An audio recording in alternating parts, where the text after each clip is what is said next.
So for those of you that primarily want to use the Amazon Associates affiliate linking process, all you need to do is sign up for the account, and once you are approved for that, then you can get the site stripe, which is sort of like a little bookmark cheat sheet type thing. Sometimes when you get the Chrome extensions, you know how it populates at the very top of your website, like up here at the top in your bookmarks area.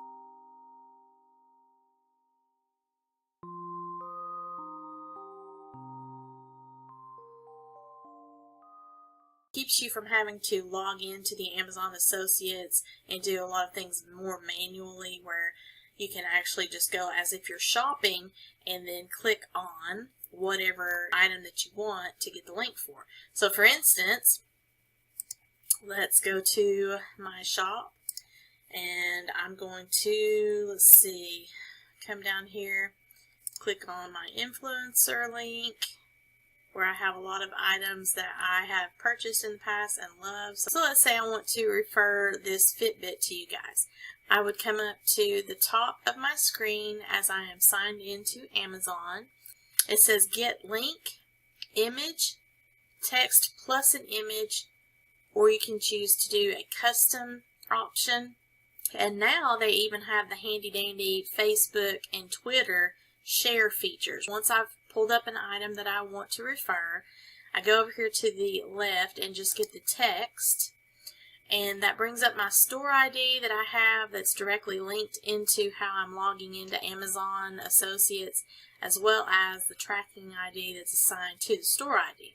Now for me, because I do have a store that I showed you previously, the Sparkle by Monica, I've got those two linked together. It gives you the option of having a short link or a full link, and you can see that full link is huge. I never use the full link, I always do the short link. You don't want to use the bit.ly short links or any other app that shortens your Amazon affiliate links. You definitely want to use the link that Amazon gives you directly. So I always click on the short link, and in this way, once I get this, I can copy and then hyperlink that into my blog post, or take it over into my YouTube video description if that is pertinent to what I'm discussing in the video. Now the other option is to get an image, so that would be to where you just see the Fitbit. There's no actual text or anything with it, it's just the image in general. And then you have a code that is something that you would actually copy and paste or embed into your website or your blog, however you want to do it. Then you have the text plus image, and you have the option to have it open in a new tab, which that's pretty cool. Usually what I'll just leave it defaulted this way, and to show the border. The border is that little box, so it just looks better, I think, with the border. So if you wanted to have this option, this is really cool if you want to do this, like maybe put 4 or 5 together in a table or just side by side at the bottom of a post area, and it gives you your HTML code down here at the bottom that you would then embed into your website or the blog post in order for them to see this with text, a price, and the picture. So there's several different options there.